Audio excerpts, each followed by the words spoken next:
साथियों नमस्कार। राजस्थान के महाजन बहुत ही सुप्रसिद्ध है।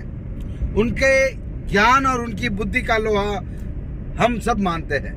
तो आज एक छोटी सी कहानी आपको मैं कहने जा रहा हूँ। बिल्कुल। कि किसी गांव में एक जाट था और उसको कुछ पैसों की कमी महसूस हुई, तो उसने सोचा कि मेरे घर पर एक घोड़ा है, मैं उस घोड़े को एक महाजन को बेच देता हूँ। तो वो महाजन के पास गया और महाजन से कहा कि सेठ जी, मुझे मेरा घोड़ा बेचना है, कुछ पैसों की जरूरत आ गई है। तो महाजन ने कहा कि बिल्कुल जाट साहब, आपकी तो पैठ भी इतनी जबरदस्त है कि मैं तो बिना देखे ही घोड़ा खरीदने के लिए तैयार हूँ। तो साथियों, मारवाड़ी में भी एक कहावत है कि पैठ है घोड़ा भके। अगर आपकी पैठ है तो आपके घोड़े भी बिक जाते हैं बिना देखे बिना परखे। तो उस महाजन ने बिना देखे परखे 1000 में वो घोड़ा खरीद लिया और पैसे उस जाट को दे दिए। जैसे ही वो जाट पैसे लेकर के घर आया, लेकिन एक अनहोनी घट गई। जैसे ही वो घर में प्रवेश किया तो देखा कि घोड़ा मरा हुआ पड़ा था। अब उस जाट ने मन में सोचा कि अरे, मैंने इस घोड़े को बेच दिया,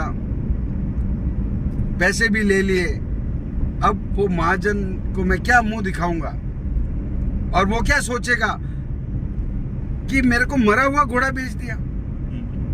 तो ऐसा मन ही मन सोचते हुए उसने ये विचार किया और वो गांव छोड़ करके भाग गया। क्या अब आगे ईश्वर जाने, जो होना है जो हो जाएगा। और वो घर और गांव छोड़ करके भाग गया। और जैसे ही सेठ उसके घर गया घोड़ा लेने, तो देखा कि घोड़ा तो मरा हुआ पड़ा था।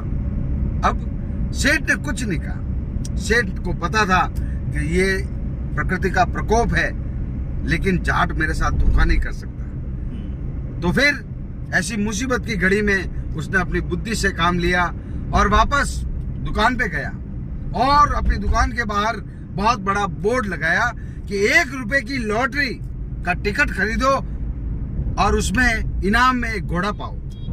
देखते ही देखते 30,000 लोगों ने 1-1 रुपया करके लॉटरी के टिकट खरीद लिए। और उसका अगले ही दिन लॉटरी का ड्रॉ निकला और एक आदमी को घोड़ा निकला। वो बहुत खुश हुआ और सेठ जी के पास गया कि भाई, लॉटरी में मेरे को घोड़ा निकला है, दो मेरे को घोड़ा। तो उसने कहा कि उस फलाने जाट के घर जाओ, वहां पे घोड़ा पड़ा हुआ है, ले लो।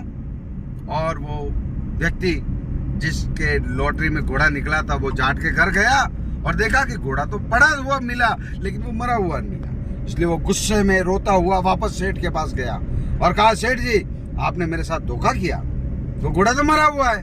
तो कह रहे, यार मर गया होगा, कोई बात नहीं, चिंता मत कर, चल तेरी लॉटरी के कितने रुपए के? 1 रुपए, दुगने पैसे ले ले, 2 रुपए पकड़। और उसको वहां से बेच दिया। और फिर ऐसे ही करते करते लॉटरी के जो 30,000 रुपए थे उसने प्राप्त कर लिए। 10,000 का घोड़ा खरीदा था, 30,000 में बेच दिया और हिंग लगाना फटकड़ी, दोनों की पेट वैसी की वैसी रही। इसीलिए महाजन व्यक्ति अपनी बुद्धि से काम लेते हैं। तो साथियों, हमें भी अपने शरीर के साथ साथ बुद्धि से काम लेना चाहिए। देवराज की आवाज में आपका बहुत बहुत धन्यवाद। इसी तरह की मजेदार रोमांचक शिक्षा से ओत-प्रोत कहानी सुनने के लिए हमारे चैनल को लाइक करें, सब्सक्राइब करें और अन्य ग्रुपों में भेजें। लेकिन एक विशेष निवेदन है आपसे कि शेयर करते करते कहीं ऐसा ना हो जाए कि मेरी ये कहानियां विदेश में पहुंच जाए। मैं नहीं चाहता कि मेरी ये शिक्षाप्रद कहानियां वो अंग्रेज सुने और इसका मजा वो अंग्रेज ले जिन्होंने हमारे देश को लूटा है। इसलिए आप शेयर अवश्य करें, लेकिन भारत के अंदर अंदर ही करें। जय हिंद, जय हिंद, जय भारत।